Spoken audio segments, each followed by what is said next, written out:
सभी प्रभु प्रेमियों को मेरा प्यार भरा राधे राधे। इस वीडियो में हम चर्चा करेंगे मोक्षदा एकादशी व्रत की, कि मोक्षदा एकादशी व्रत हमको कब करना है। दो बातें अवश्य ध्यान रखें।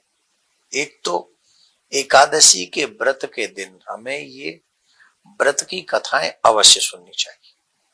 उसका बहुत बड़ा महात्म्य है और कथाएं सुनने के बाद हमारी निष्ठा उस व्रत में और हो जाती है, तो हम और अच्छी श्रद्धा से उस व्रत को करते हैं, तो उसका और भी बड़ा लाभ हमको मिलता है। एक तो होता है मन से किसी कार्य को करना और एक होता है बिना मन के किसी कार्य को करना। तो मन से हम जब कोई कार्य करते हैं तो उसका लाभ कई गुना होता है। तो पहले तो मैं आपको बता दूं, एकादशी का व्रत महाद्वादशी है। इसका मतलब है हम दिसंबर को एकादशी का व्रत करेंगे, मोक्षदा एकादशी का व्रत करेंगे। भगवान श्री कृष्ण ने युधिष्ठिर के पूछने पर इस कथा को जिस तरीके से कहा है वो बड़े आप ध्यान से सुने।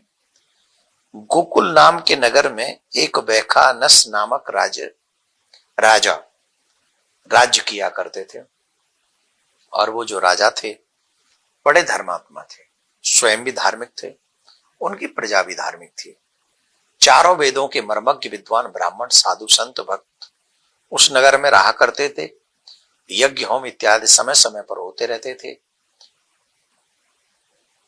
और राजा भी इन कार्यों को आगे बढ़ाता था।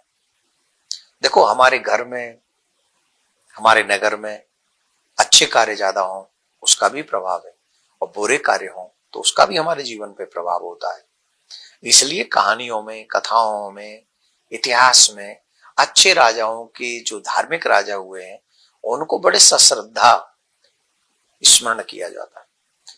तो जो वैखानस नाम के राजा थे बड़े धार्मिक थे। अचानक से एक रात्रि में उनके पिताजी ने स्वप्न दिया और स्वप्न में कहा कि मैं नरक में पड़ा हूं, तुम चाहो तो मेरी मुक्ति कर सकते हो, मुझे नरक से बचा सकते हो। अब राजा बेचैन हो गया। पिताजी के नाम पे सुने कोई भी बेचैन हो जाएगा, कष्ट में आएगा कि मेरे पिताजी नरक में है। राजा को बड़ा कष्ट हुआ, बहुत कष्ट हुआ, बहुत कष्ट हुआ।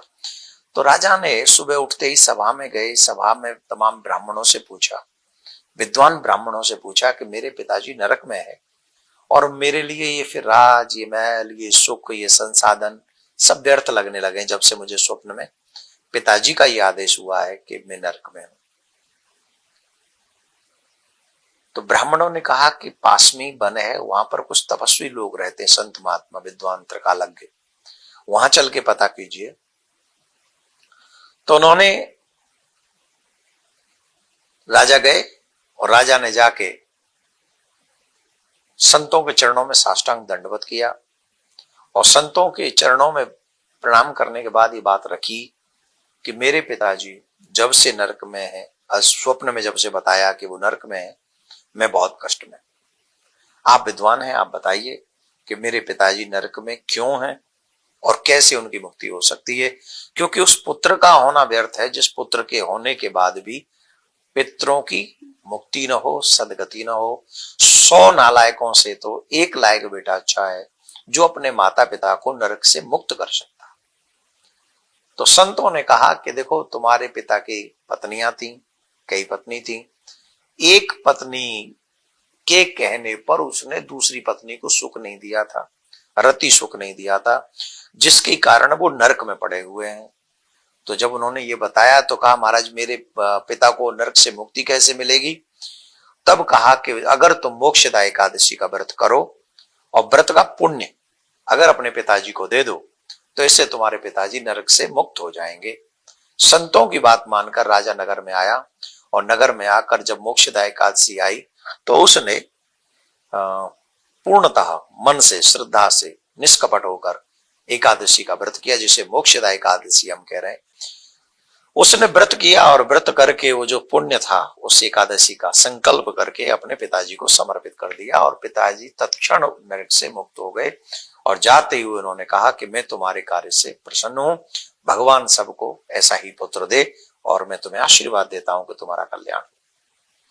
तो जिन जिन लोगों को अपने गए हुए पूर्वजों के लिए कुछ करना हो, पितरों के लिए कुछ करना हो, तो दो काम कर सकते हैं, एक तो हम उनके नाम से व्रत करें मोक्षदा एकादशी का, और जिनके भी साथ में ऐसा हुआ कि किसी का एक्सीडेंट हुआ है, कुछ भी हुआ, उन लोगों के लिए भी हम ये मोक्षदा एकादशी का व्रत करें, और व्रत करके उसका पुण्य उसके लिए समर्पित कर, संकल्प करके उसको समर्पित करें।